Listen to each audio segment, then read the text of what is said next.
Hey Alex, I was actually watching some of your latest uploads of the Portlanders apparently yelling at each other on the streets, and apparently there was fisticuffs and some other scuffles. What the hell is going on here? Yeah, I think it's important to give it some context.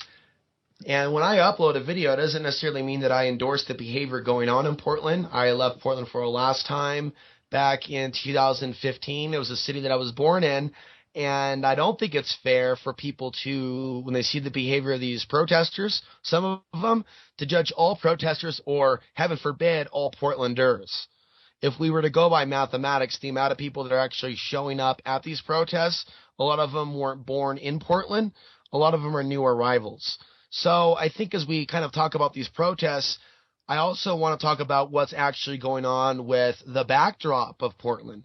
Because there's probably a lot of people that are hearing about Portland and Portland protests, and they probably don't know what's going on regarding Portland politics or standard of living or homeless issues. And so it can be argued, and it will be argued in today's podcast, that there is a lot of misdirected aggression on the part of the protesters with regards to why they feel so angry. And some of the protests aren't necessarily anti-Trump protests that are taking place in Portland. Some of them are against the current police chief, and some of them are in direct relation to other things. With regards to this recent protest at the airport where Grant Chisholm, a self-described street preacher and local business owner, he's also a hipster. He dabbles in vintage goods and whatnot. So he'll also act like a right-wing Christian and act in a manner to get a reaction from the crowd. And so what you're seeing here, I believe, is by the name of Grant Chisholm, is someone who cares really more about his own narcissism than even supporting Donald Trump. If you catch what I'm saying, he's not even really there for a political agenda, although that is his agenda more than a religious one, because he doesn't necessarily come with a Bible. In many cases, he leaves his Bible. And he's been called out, actually, by a black Christian in another video. And I believe his name was Francisco Wayne. And this guy's been running around with the camera, by the way, Kyle, confronting anarchists and the fake Christians, basically asking them, what are they doing? Why are they trying to provoke? He's actually going up to the anarchists that are covering their face, saying, if you're willing to die for your beliefs, why won't you go out into the street now that the cops are here? During that famous incident in Portland, now known nationwide, to where riot cops pummeled protesters for blocking a TriMet Max or bus. So what I'm saying is there are some good people that are in Portland, although they're only the few. People that kind of remind me of myself, if you will, that are down there with a camera, that are asking people that are acting like they're agent provocateurs, but they're not, Kyle. They're genuine people. Why they're acting in a crazy manner. And then I'll pause and hear what your question is. And there's so much to comment on. Okay, well, I guess maybe the first thing to kind of try and kind of look at this piece by piece is really, why was Chisholm there in the first place at the airport? I mean, what was he jawing on about that riled up the crowd so much, if you know? Well, this wasn't his first appearance. They all know each other very, very well because he's repeatedly going to all the anti-Trump protests, wherever they're burning the flag, or you know how Facebook works. Hey, folks, we're going to be here at this location at this time. So Grant will show up with his 3 friends or so. And then I'm not going to describe how they operate, but you'll have like the bodyguards that do like the shielding. Like it's all set up to provoke a physical reaction from the crowd. And to say like you're going to hell. God hates you. God is going to kill you. So what I'm saying is he's not really going as a regular Christian, like no other Christian like that maybe you and I have seen, or friends that we've known, or people that have gone to church. He doesn't just quote scripture. They just scream using their own words, not scripture, how the homosexuals, the anti-Trump supporters, they're all going to hell. Jesus is coming back to kill them, literally to murder them, to commit homicide. Repeat, repeat, repeat, repeat. So they're not the Westboro Baptist Church. They're a spinoff. They're their own thing. They're a Portland thing. Westboro, those guys are somewhere else. These guys are their own thing. So you're asking me what his motivation is? I think what he's doing there, self-promotion. He's trying to get noticed on the web, alongside, for example, InfoWars was one of the first to post the video of the assault. Now, I don't support, and I want to talk about the assault because no one really is. And I think that reflects on cognitive impairment. Like, regardless of what someone's position is on a story, right? Like for or against, they should at least try to report on the story with as many facts as possible. Okay? So the facts are they came to provoke, then they felt their free speech was being violated because they were circled by a mob. They chose to walk away from the mob, signaling something. They started going inside. The crowd rushed them while their backs were turned. Grant was hit with one punch, and he was instantly knocked out. There was another man there that took a swing but missed at Grant. His name is Jesse Sponberg. Jesse Sponberg is a former candidate for mayor in Portland, and he's also been seen at Black Lives Matter protests, blocking traffic and telling people they can't pass, and basically acting in that manner that most of us have been very critical of. The literally aggressive behavior of telling a woman or a man you're not going to drive down the street, and to basically berate the public if they're not on board the protest. So Jesse maybe has done some good things. He's also shown himself to be an ass. He's known as one of the city's biggest douchebags. For anyone that pays attention to local blogs and YouTube videos and protests, he is known as one of the biggest. He's like Vanilla Ice. He's like a white hip hopper. I'm not trying to be insulting to white people or hip hoppers in urban environments, but there's a fair amount of them that are kind of douchey. You know, they're all about, you know, quote unquote, getting their dick sucked and yo, yo, yo. And this is what Jesse is. So the Oregonian and the Willamette Week, to add drama to this, report on what Jesse's saying on his Facebook page, what Jesse's saying on his YouTube. What is this motherfucker, Donald Trump?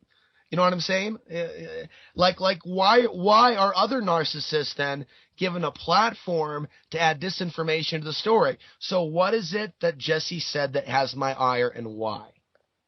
Okay, I'm already condemning the act of knocking out Grant to begin with. Here comes Jesse saying he agreed with the plan as if they had some sort of a meeting to quote-unquote neutralize the threat. So now you have a mob, fucking pitchfork mob and everything, with about 1 million comments on Grant's business page. Grant Industries. Just type in Grant Chrism and it shows his business. The guy's not very smart. So he's got tons of reviews for his business, like 1 star out of 5. Don't shop at this Nazi vintage store, man. This guy does not deserve community support. Now, he hasn't exactly come out as a Nazi. He's come out as someone that is very judgmental. He seems to be trying to make Christians look bad, whether he admits this or knows this or not. There's plenty of Christians that don't act like him. So he doesn't even really receive the title of street preacher, is what I'm getting at, because he's not preaching scripture. You know what I mean? He's not doing Christian things. He's just screaming at people. For now 22 years he's been doing this, in case I didn't mention that. He's bragging now that he's been doing this for 22 years of his life. Although I haven't seen him pop up on YouTube until the last few years. I think it's like Hellfire Rising Productions or something like that. Hold on a second. So hold on. If he's been doing this for like 2 decades, just kind of looking at it from the other side of the fence, at a manner of speaking, I'm kind of surprised he wasn't knocked out earlier. So do you think there's any reason why he's been knocked out now as opposed to earlier? Oh, that's a good question. I do, and that's where the left would be critical to me. The Portlanders, they would be really mean to me because a lot of them are atheists and they don't like conversations regarding the Creator, or especially archons. They hate that stuff the most. So maybe people that are also critical of that are critical of the left, should maybe think twice. They really, really don't like it if you have a spiritual, metaphysical take on what's really going on. Unless, of course, you're into the New Age stuff, where everything is fine and everything is beautiful and we're ascending. That's cool. wearing turquoise earrings and having tattoos and having the look and acting like you're a hot little hippie chick. That's in. But actually having a spiritual take on the battle of good and evil, they'll call you lots of things and they'll put you down. And this Wow, adds in why that's I quite feel like, hypocritical on their part, isn't it? well, I'm just explaining. I'm just explaining without emotion why Portland didn't work out for me, even though some people may consider me leftist, which isn't really fair. But conspiracy theorist, I guess, is what people like to call me. And I really think that conspiracy theorist or conspiratorial is really derogatory because of the way that society is programmed to treat the person that leans that direction. So the left in Portland were really, really cruel to me when I was there because I would talk about things like false flags. Okay, those are all off table. Those are not topics that are allowed at any social justice warrior, nor 9/11 or the Afghan people and the Middle Eastern genocide. Now, they may argue that they care, but their actions don't really show that they care about the bombs being dropped on Muslim countries. Yeah, no, they really don't. No, they really don't care. And I think you made a point about this in some of your other work, where basically it's kind of like, where were they during Obama's 8 years Well, I can worth? answer part of that. They were doing Occupy, and Portland was one of the biggest places for Occupy. But what was Occupy really? I mean, first of all, it wasn't a plan to overthrow the government. I can tell you that much. I think for some people, they were trying to send a message, I guess, to Obama. Hey, Obama, we're trying to send a message. Okay, Obama. And then eventually, like, the police departments went, shoo, okay, shoo, it's wintertime. And then the people like, oh, shit. Well, hey, man, I was with Occupy. I need a place to stay. And it became like a magnet for those that were already houseless. So what I interpret was it was kind of a party for some people that were already hitting the skids around that time period. Let's camp together. Maybe let's have some sex in the tent. Yeah, maybe we'll do some activism, but maybe some other stuff will get it going on. I met a group of homeless people, travelers. One of the women got pregnant in an Occupy tent. Wow. And she got hooked on heroin. I didn't know her well because even then I was like, I'm not having anything to do with people like that. But I could see that people that were already on the skids, not to put down people that are on the skids, they get sucked into movements like that because it replaces a sense of family. Some of these people came from broken families. So I'm not trashing them. I'm actually trying to explain to people how some of these mob groups actually can grow. And Soros does not have to be there with the paycheck. Okay, so what you were saying, that has to be there is a lack of real hope. And a sense of, it's like gangs, like joining gangs. Like a lot of young people or black people in urban areas, they may join the Crips or Bloods for protection. Okay. You literally have situations where some women are hitting the fucking streets. And if there's nothing but Occupy for them, at least that's something, and that's better than nothing. And so there's a number of people that were becoming homeless in places like Portland. Occupy provided like a community type of, for the first time in their lives, and I'm not sitting here defending Occupy, and I wasn't involved in Occupy. I'm explaining to people how somebody can be pulled into something like that by being disenfranchised. Okay, so kind of what you're getting at is that there was a deeper story behind Occupy Wall Street's pretty much socialist rhetoric, where there were people who essentially were, I guess, perhaps home free, at least in some sense, or maybe some other issues relating to their own personal circumstances, and they gravitated toward Occupy not necessarily because of the socialism, which is what the rest of us were pretty much all concerned about, or at least a lot of us, but there was also it was an intentional community of one type or another, perhaps. Yeah. The socialism comes later, and I guess there's probably a million examples of this to where it starts out nice. The idea seems right? People want help. They want to see some change, and then they find themselves facing socialism or something else. That is not something that's going to give them freedom, but it's something that they're duped into wanting or duped into demanding. And so we have these situations where people in certain areas, where they're basically describe the Portlander. It's describing like a lot of other urban areas, but we have to stop calling it social justice warrior capital. We have to stop calling it leftist. We have to start calling it what it is, urban areas with a whole lot of people, and leave the politics and the finger pointing out of it. These areas are overpopulated. That's not Agenda 21 talking, Kyle. That's the truth.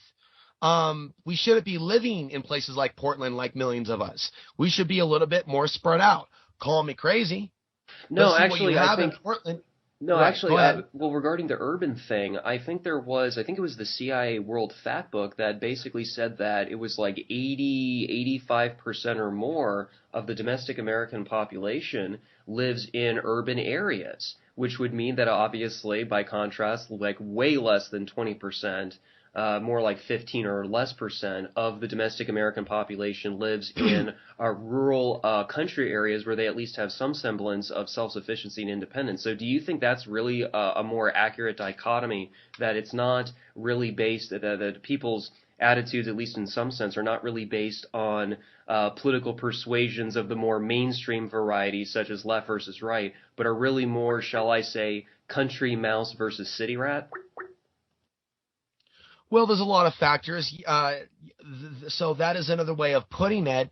And I was saying to you during text that Austin and Portland are very different cities. So they can't really be compared, but they can be compared in the sense that they can be labeled, I guess, leftist urban areas surrounded by red state politics. But why does it have to be labeled leftist so quickly? There's plenty of people that believe firmly that it's safer to live in these urban areas, and they have an argument because they are not as welcome in the red state areas because their sexual orientation or their color, and that's just a fact. And I don't think that there would be a lot of disagreement with that. That certain people would prefer certain lifestyles, including behavior that we would call flaming. And I don't mean that to be hurtful to homosexuals or mean, but just, it's called flaming, where you're like, oh my God, oh, Yeah, it's a I'm running stereotype. around in the bikini. It's like, well, if you have certain areas to where that attitude is more, or people that are like that feel the need to be really, really flamboyant, they're going to feel safer around other people like them instead of being the one guy at the mall running around the tutu, if that makes sense. And they're going to congregate in more urban And they're going areas, to right? congregate in areas where they're safe and they're not being beat up or being raped. And whether we'll admit it or not, it has nothing to do with us being pro or anti-gay. I think that homosexuals have gone through a lot in this nation, perhaps more so 30 years ago and 20. Now the scene is one in which many of them, though, that get politically active, right, get in front of the cameras, like some of the current protesters in Portland. They act like they're victims, like Donald Trump is going to personally do something to them because they're gay. And so what they're doing is they're really taking a cause that's worthwhile, dissenting against the current presidency and basically having questions about we're really going to be saved here? Is America really going to be great again? Or are we going to see more Muslims getting killed? Are we going to see World War III? But instead, they're like redirecting it to like there's going to be some sort of a homosexual holocaust, which is just the most ridiculous conspiracy theory, I guess, of the left, even though I'm trying to avoid that left-right blaming. And the reason why is because, again, I'm seeing similar behavior on the right and the left from the Trump supporters and the anti-Trumpers. The point where, and I'm not alone in this, a growing number of Americans think that both sides are acting crazy at this time. Well, yeah, I From think what I've that's been, kind of obvious. yeah, right. And I think that video with Grant screaming, they're terrorists, they're terrorists, they're terrorists. Well, there's nothing Christian about that. So how can that guy even be described as a Christian? With my spiritual views, believing that there is a battle of good and evil and things like possession do occur, you're asking me what I think I think the man's possessed by archons.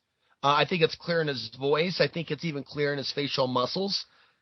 I think that if you study his face, you can see just an angry spirit inhabiting that human body. Not too indifferent than Alex Jones. So I'm just going to put that out there. And see, this is the kind of stuff that gets you alienated, even from circles that would be critical of Grant. But see, I don't support Grant's business being spray painted like it is right now. Nazis get punched. I mean, you just do a mild, Google search. And by the way, here's how I Google search. If I want to know what's going on up to date, I first go to Google, and then I go to Tools, and I go show me last 24 hours. I just want to throw that out to the audience for anyone that's never thought to do that. That's how you can filter out all the other keywords and searches that are going to come up for articles produced, because I'm always interested in what's the latest on a certain subject or a certain person, what's the latest? What happened this hour? And so I just want to remind people that Google, even though it's always being called the devil, oh, Google the devil, the great Google conspiracy, it sure seems, Kyle, that Google's signing a whole bunch of paychecks out there. Yes, yes, they did. For, And although there was that slogan about what, don't be evil or something to that effect, yeah, it's kind of like, well, it's one thing if you want to criticize something because you honestly think right. that they're doing something wrong, but at the same time, I think if you are going to do that, really need to do it with integrity. And it's a little hard to be a critic and have your criticism being taken seriously if you are taking money or otherwise making your livelihood off of the very thing you're criticizing.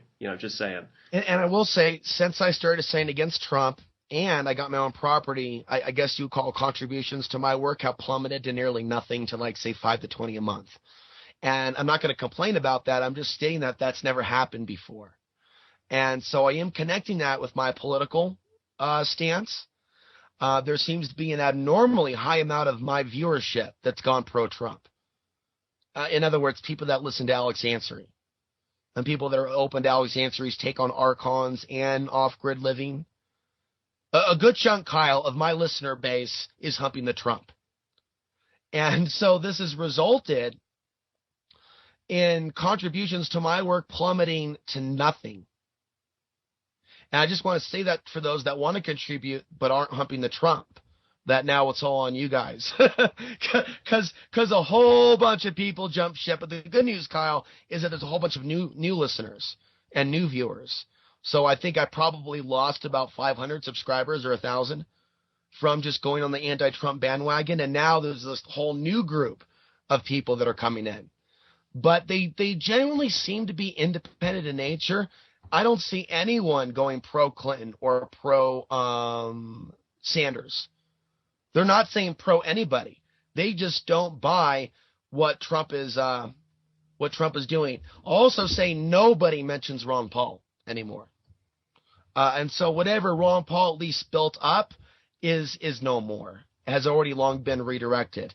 That ship has sailed, and I think you're starting to find out that other people that supported Ron Paul are being rude to you because you're not currently humping the Trump, basically, so to speak. Yeah, basically the short version, I think we covered this on an earlier podcast, so I'll just mention this more here in passing, is that, yeah, I mean, it's kind of my question of how do you go from Ron Paul to Donald Trump in just 4 short years? On what planet, in what reality, in what portion of the multiverse does that occur? Well, apparently it happened here.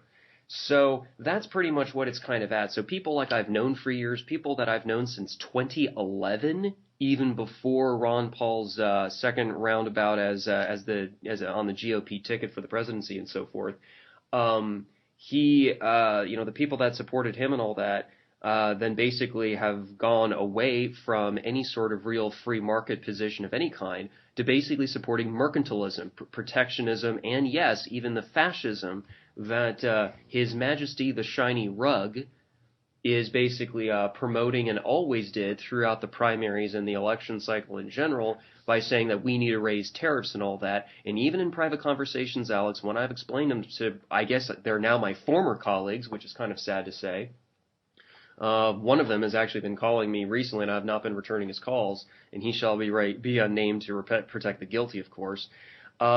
Yeah, it's pretty much, even when I explain, like, the tariff thing, I mean, to me, that's actually way scarier than any sort of wall on the southern border. And I live right here in Texas, so it's very much a real issue, even right here in Austin with locals I know. The tariff issue is actually worse because that's what actually precipitated the not-so-civil war back in the 1860s. All right? Because I don't want there to be a violent conflict with the federal government, at least in that sense. But Trump may force it because of his tariffs, and basically would be repeating history. And oh, by the way, for people who care about their bottom dollar, whenever you increase tariffs, when the government increases tariffs, the costs of that are actually passed off to the customers. So you stupid people who think that he's going to make America great again through tariffs and protectionism and all of that for domestic manufacturers, end user product prices are going to go up, not down. You idiot people who are economically illiterate. So we'll come back and we'll do a second podcast and we'll focus on this Trump situation and all that it entails. But just a small note, because we'll jump back to Portland.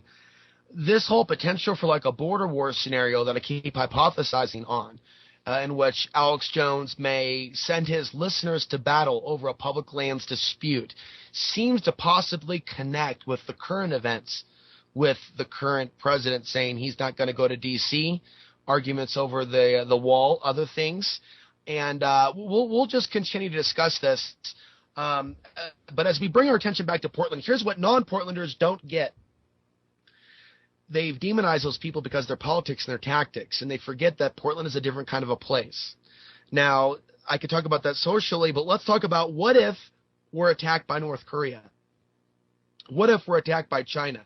Now, since I've been actually thinking about things like this for years, since 2008, and warning in my own way that there seems to be a plan for this global conflict with China. And we can see evidence of arming China in advance. And that this is a very long discussion. I would love to make a documentary film before all this stuff happens to at least show people that there was prior collaboration before the war began. Because I don't see Alex Jones or anyone else trying to expose the behind-the-scenes ties. What I'm getting at is I can almost have or feel like a waking vision when I lived in Portland of missiles showering the city. I literally was having almost waking life-like visions of like everyone running east because of this attack coming from Asia. And it was very post-apocalyptic, like something from the cover of a Megadeth album, for those that are familiar with that.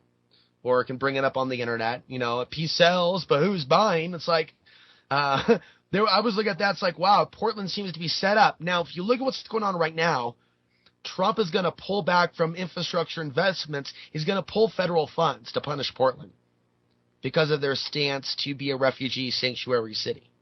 Now, they were already a sanctuary city. This is nothing new. It's not like a new thing for Portland to be a sanctuary city. Denver's one as well, perhaps Los Angeles, perhaps Seattle. So they really have created this leftist, liberal, big city thing versus the rest of America. And they've done a lot of psychological warfare to set the stage for Americans to perhaps want to kill other Americans. For Americans, people like Mike Adams, and we're crossing over into other territory. It's difficult to not talk about the Trump thing with this. But they do need to be separated for people to understand with regards to Portland. Let me just try to keep this on point.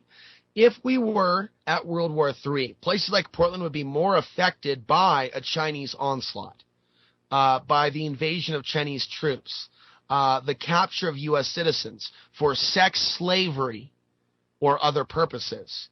While Texans, Coloradoans, Wyoming people, we're going to be over here. We're all up in here. They got to cross through multiple states to get to us.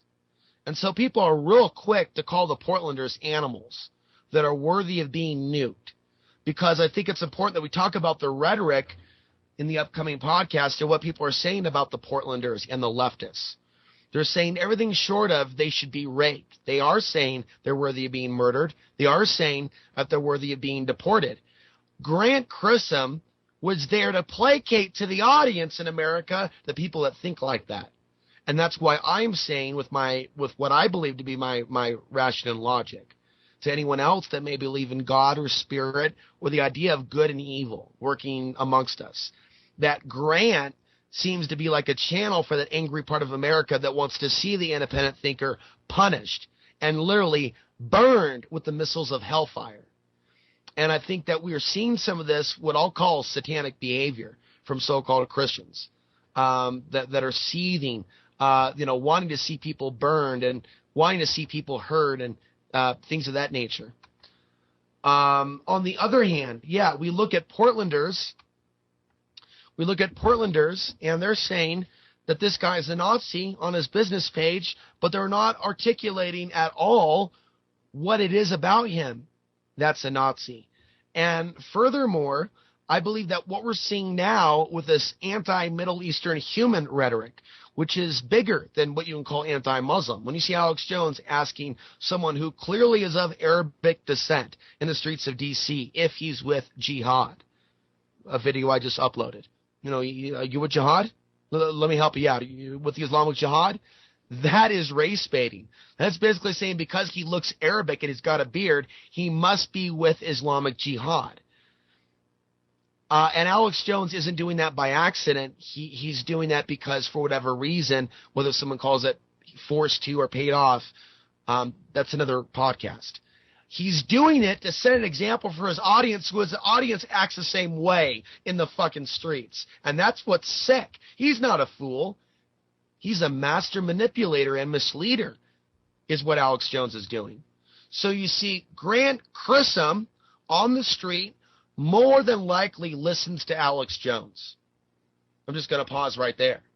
And would Grant be listening to Alex Jones a few years ago, or was he? Because a few years ago, Alex Jones was warning about some legitimate issues, albeit he exaggerated about a few things and acted like an ape.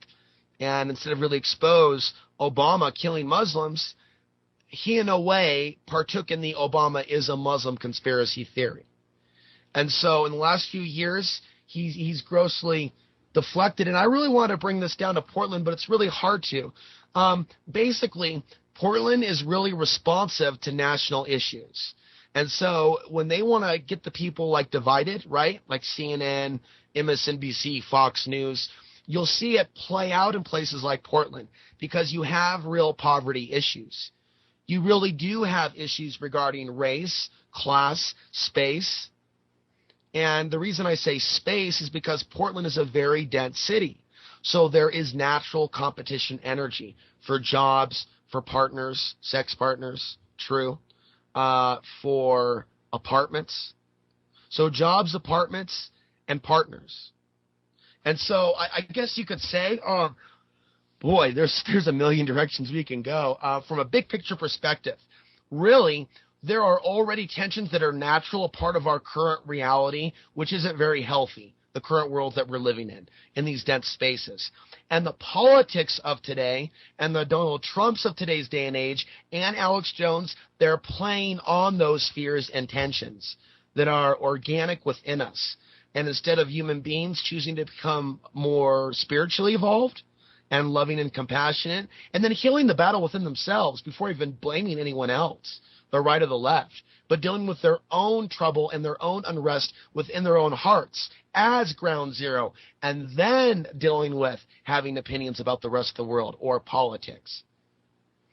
Instead, we look at the direction of Donald Trump and Alex Jones, and we see the behavior of what some people call the social justice warriors. What, Kyle, brings them all together?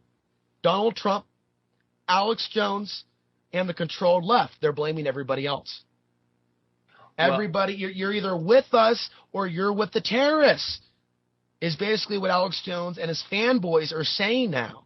And even saying to me, are you with jihad? Bro, you don't even look American. Bro, just like whatever they can do to affect someone emotionally in a negative way to where they hurt their spirit. And what I'm saying is, and what I'm saying to those listening, Kyle, that are listening to this podcast, that are going, well, yeah, it is making a little bit of sense. I'm asking them, what motivates them to want to hurt someone emotionally? What's motivating Grant Chisholm to go there, even though he has free speech? He does have free speech. He shouldn't have been knocked out. But what is motivating him to poke the bear? Hey, you're going to get down there and you're going to be the one guy out of all the Portlanders who had the balls and guts to say they're terrorists. Literally, you're going to call every single one as a terrorist. You're not even going to stick with the script that 22% supposedly pledge allegiance to ISIS. We're talking about the Syrian immigrants. You're now going to say that all members of all 7 nations, they're all terrorists? I don't even think Alex Jones or Donald Trump's doing that. So I'm saying to you, Kyle, he's not coming out and sig-heiling that we know of. But we're also going, shit, fuck, is he not a Nazi? Well, at the very least, what? Well, at the very least, it's kind of a agent provocatoring, at least in some sense. Let's take this and pause. It's like a neo-Nazi thing, like new version. And the thing about like neo-Nazism in today's society, which does appear to be like a new version, it wasn't like against the Muslims per se in Nazi Germany, was it? Was it not the Jews? And then did that not lead to this like creation of Israel thing? I'm not aware of any Middle Eastern state that they're preparing for the Afghanis. So the comparison between this and Nazi Germany doesn't seem entirely accurate. What's happening now seems scarier. And I know that's so un-PC. Whatever's going on now or has happened in, like, say, Afghanistan, Iraq alone, I'm guessing is worse tenfold than what happens allegedly to the Jews of Germany in the 40s. That's the sense I'm getting. And that it's not really yet being recognized, but it's happening right now in broad daylight. The question is, what level of despotism are we going to fall in this nation, being that the backlash against Middle Eastern immigrants or humans that are American born? We didn't see, actually there's a girl of mixed race that messaged me, Kyle, who's a listener, who recounted a story of being bullied by 10 English boys. No, 5 of them when she was 10, calling her derogatory racial slurs. That's heartbreaking to hear about a female being pushed around by boys because she's a female and not able to fight back and punch back. And that breaks my heart that this stuff has been going on for years. But even she said whatever's going on now was not going on after 9/11. In other words, it was a delayed response of hatred.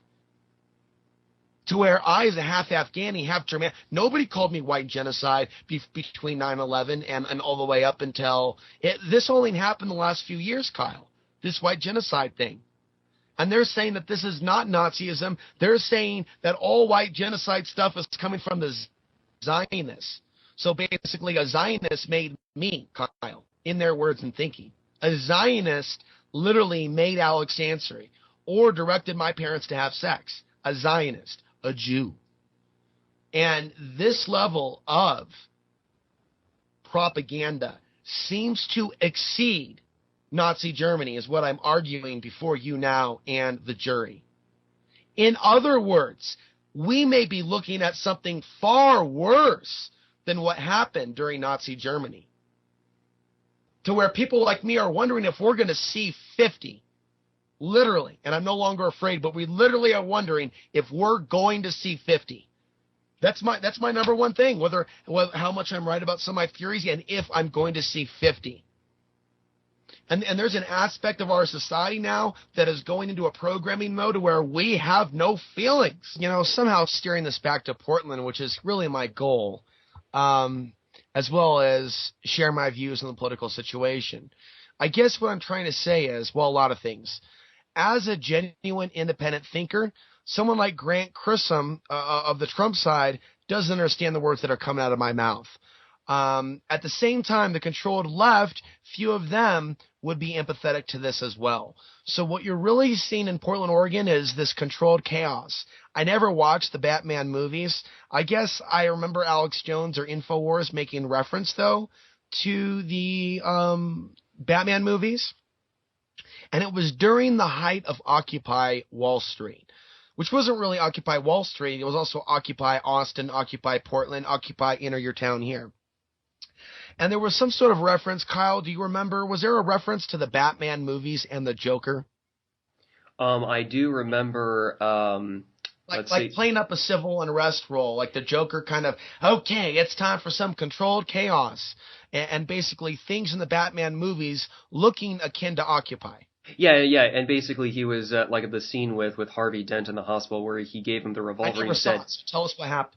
Well, yeah, there was the scene in the hospital with Harvey Dent where the Joker basically is saying, introduce a little anarchy. And all I'm like, it's like, dude, you wouldn't know what that word means if a dictionary hit you in the face. Right, and of course, okay, so a lot of people are asking themselves, are these real anarchists when they look at the Portlanders? Because they're blocking traffic and they're fucking with people. And people are getting angry, you know? I don't like that shit. There's video of me, and I'm going to re-air it on my channel, of me megaphoning anarchists. Now, I was upset, so you couldn't necessarily make out everything that I was saying because I was so mad. But I was just like trying to explain to them how they were all playing into this manufactured civil unrest scenario. And this is without me even seeing that, you know, with the Joker. But the controlled chaos, the anarchy, you know, the breaking private property, And so what I'm saying, Kyle, is a lot of people don't understand my position.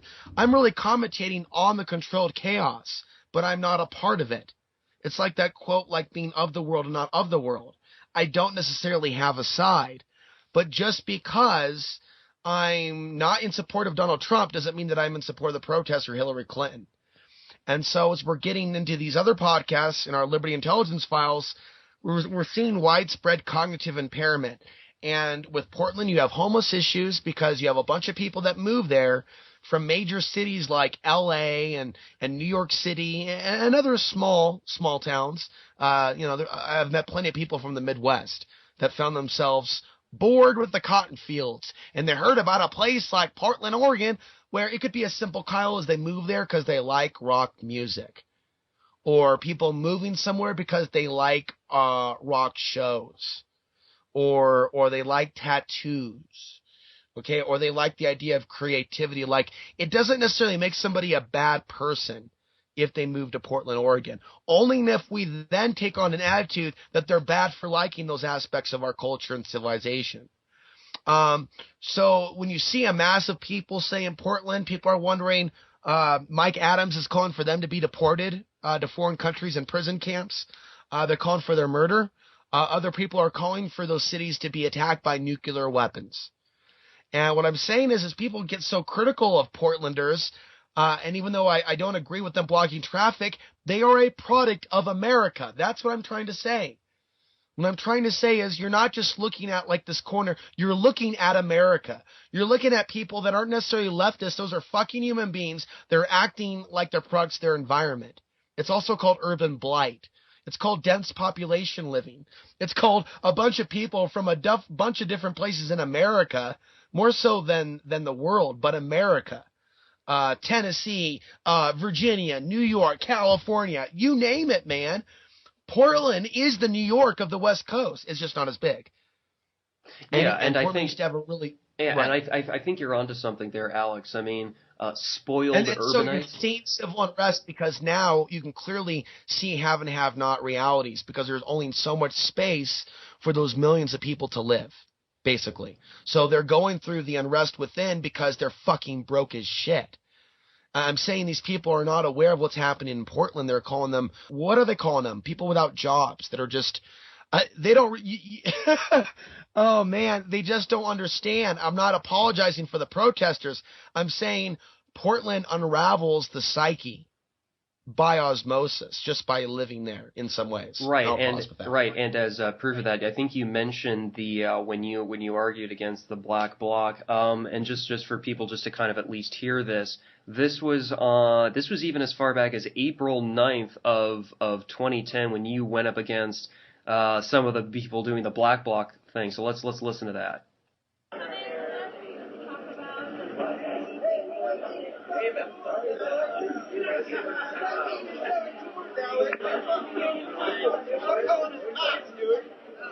You're not.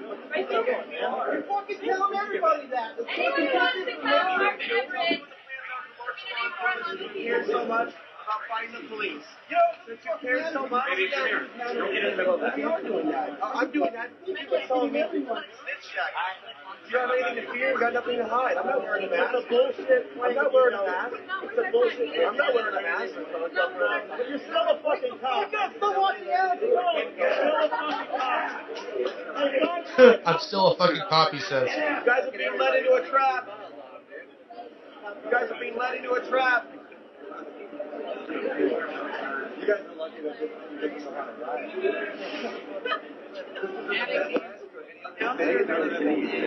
It's not funny. We already caught agent provocateurs in Canada. We're the same police as the cops.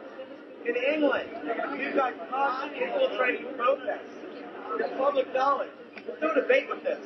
There's no debate whatsoever. Sticks and stones. Sticks and stones. They want people to go down there, so why doesn't make sense. All right, Dave.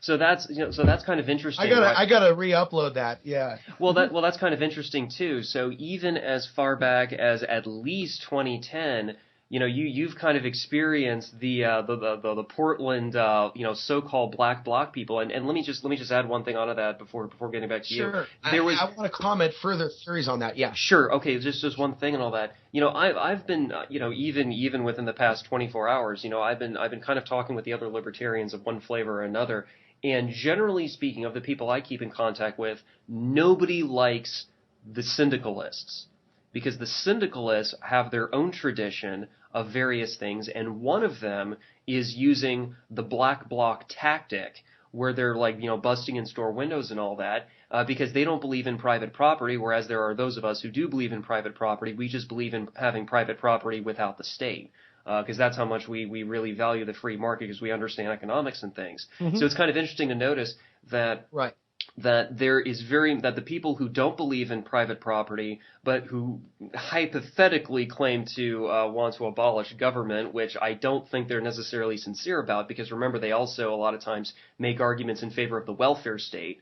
Maybe they realize that, maybe they don't. That interestingly enough, they're the ones that you're actually clashing with, and I think other people were clashing with as well at different times.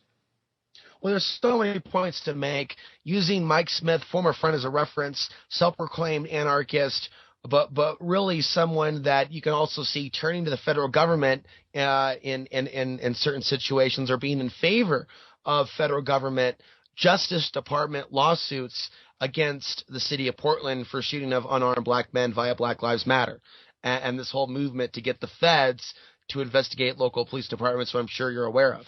So there's a movement by so-called anarchists to get the feds all up in city business over BLM.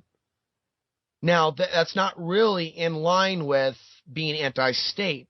If you just turn to the bigger state, to turn on the smaller state, and they're not realizing how the feds will just end up taking everything over in the end. I'm not saying that it's not an issue, shooting of unarmed men in general, whether they be white or black.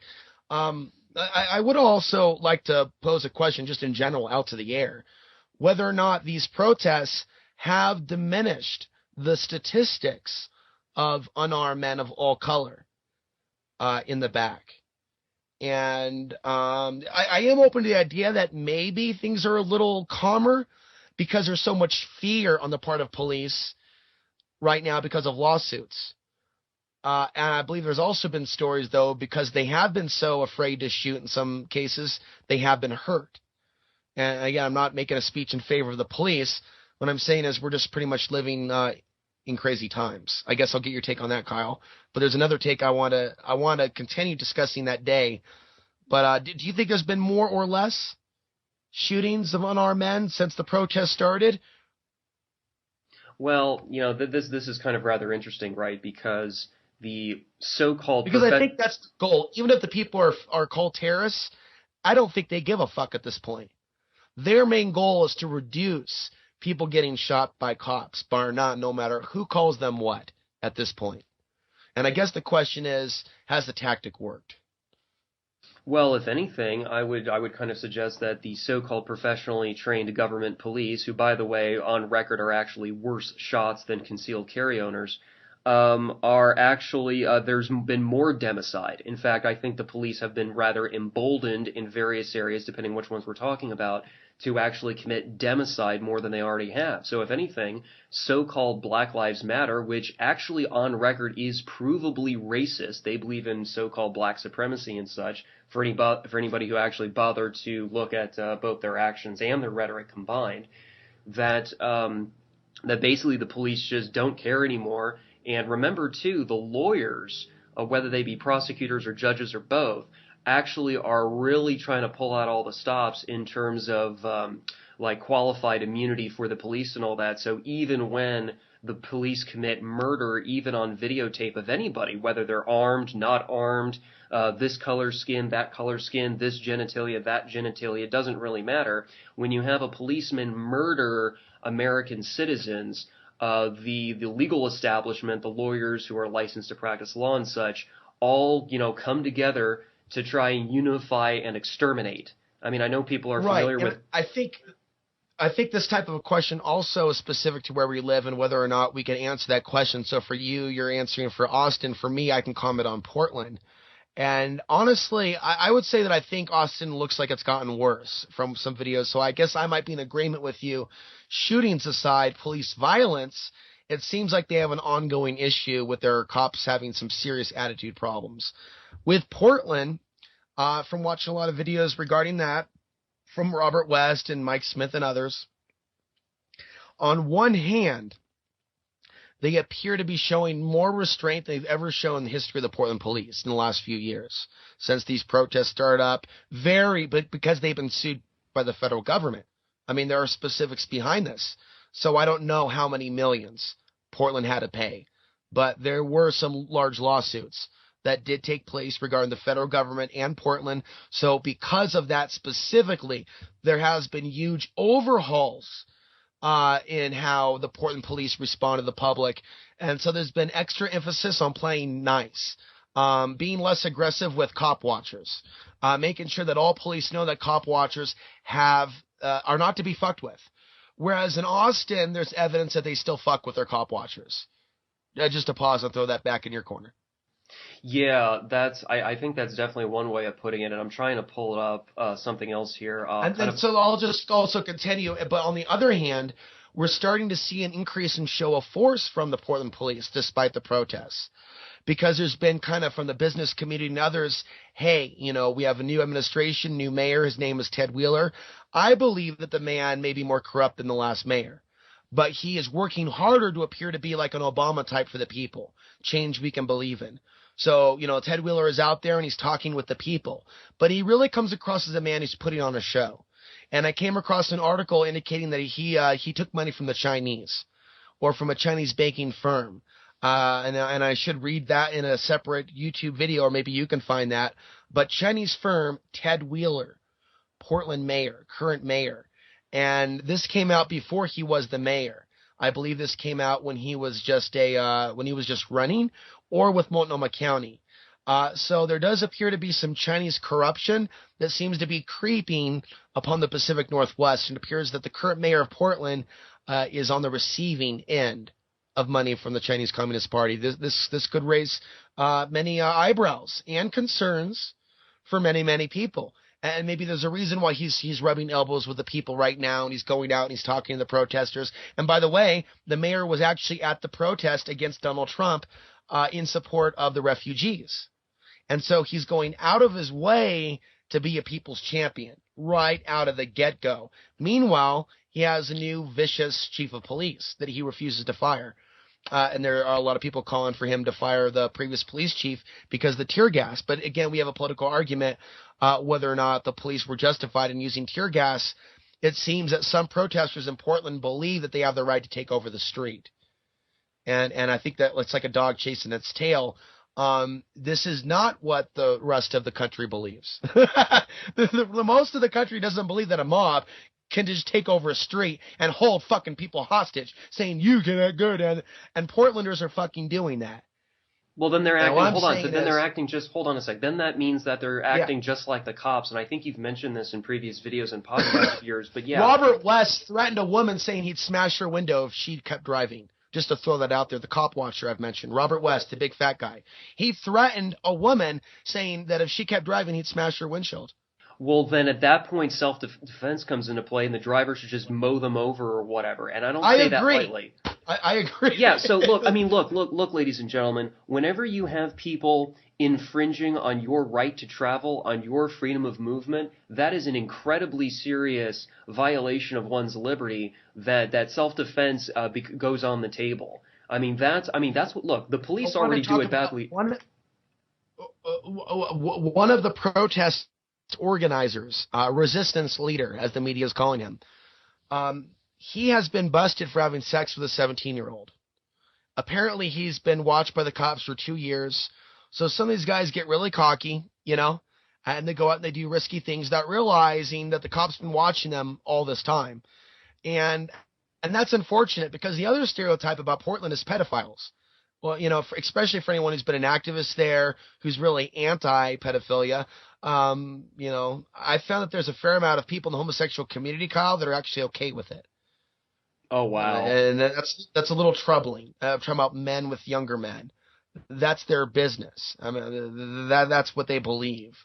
That's why there really wasn't a whole lot of outrage at the former mayor for being with a 17-year-old, and the former mayor had a friend by the name of Terry Bean who was a real estate guy. You would think the Portlanders would have been mad at a real estate guy because, well, they're the guys making money off Portland's popularity. The real estate, I like to call them the real estate mafia. But basically the epiphany of crony capitalism on the local level. And so what we have here is Terry Bean arrested for allegedly having sex with a 13-year-old child, male child, and very little outrage. And you have people like myself and another guy named Keith Davis booted from an Occupy Portland page for bringing up things like that. Or I actually made a video about how the former mayor of Portland wanted to hire exclusively. He wanted to provide funding exclusively for sex changes. That's what the former mayor wanted to do right before him, Sam Adams. And because I made a video about that, that was viewed as gay bashing, even though I don't believe that I've ever bashed gays. And so, yes, what you call the social justice warrior stuff, it's been far more in your face than any of the Black Lives Matter stuff. I guess they've really come intertwined. Hey, those of us that are black and homosexual, we are the ultimate enemies. And so we can see, for example, a white gay lesbian female and a black homosexual male and or of Hispanic origin. I'm not sure. And there's a famous picture of them being pried apart by cops outside of City Hall. This was a protest after Trump was first selected. I say selected because I believe he was selected. So we're going back to like November, whatever, 8th, 9th, big time protest. They're like prying them apart. They're like, oh my God, we're the ultimate victims. She's white. She's a white gay female and I'm a black gay male. And I'm thinking, but I'm not even for Trump. I think Trump's a total threat, but I don't see you guys as like the number one victims of Trump's coming onslaught. I see it as like Middle Eastern Americans, immigrants. If it gets real bad and they really want to go Nazi 2.0, then they'll go after people like myself and others just simply because of where our parents are from. And it won't even be about religion. If we want to go full-blown, Nazi for 2017, I don't at all see a Holocaust of the, how do you say, LGBT community? It's like I'm saying lettuce, bacon, tomato. I always never understood this LGBT acronym thing. It's like it's a sandwich. Kyle, I don't think they're going to be the enemy.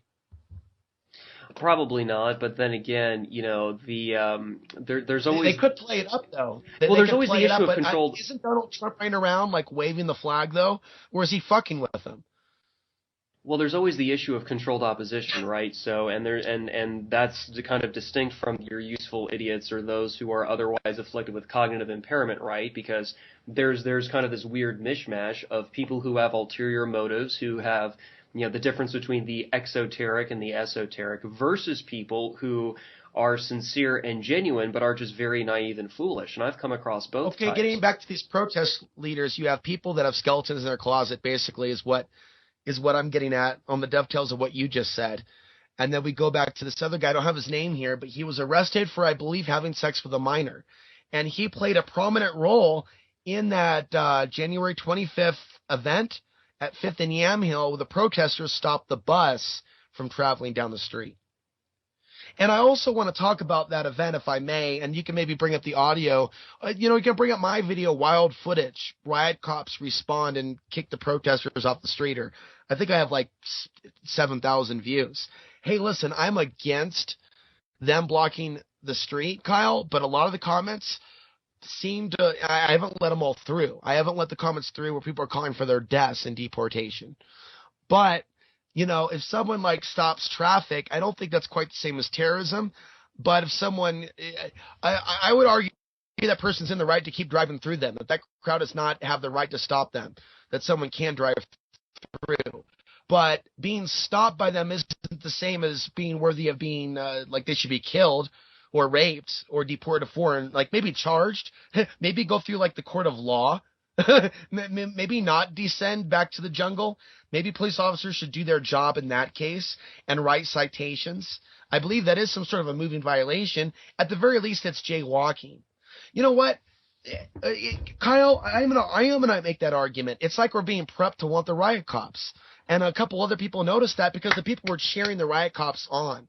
As the police came out and took them down, there was a crowd cheering them on. And then people saw the crowds cheering them on, and they're cheering the crowd, cheering the cops on. You know what? In a world where one bouncer may have to work at a nightclub, like an old friend back in the day, during the days of come on, ride the train, and ride it, like 20 gangbangers or like Bloods would show up, and like one dude had to keep control of the club, like old school tough guy shit, right? Where are the days where one man can handle a crowd? Oh no, we're well past that. You got to bring out 40 cops with padding for 10 protesters because someone's afraid to just walk up and say, "Get the fuck out of the road, punk." Boom! One hit on top of the head. I'm not a cop. I don't talk like that normally, Kyle, but let me just put my tough guy cap up, okay? You walk up, you kick a few people in the stomach, and you spray the whole crowd. What? Okay, you want to cause a problem? Okay, we got 5 more here behind us. That's like controlled, Get the fuck out of the street. No. Instead, they come with 40, 50 riot cops, right? Overtime pay, and they were likely already like being paid the hour prior with their gear on because they were there pretty quickly.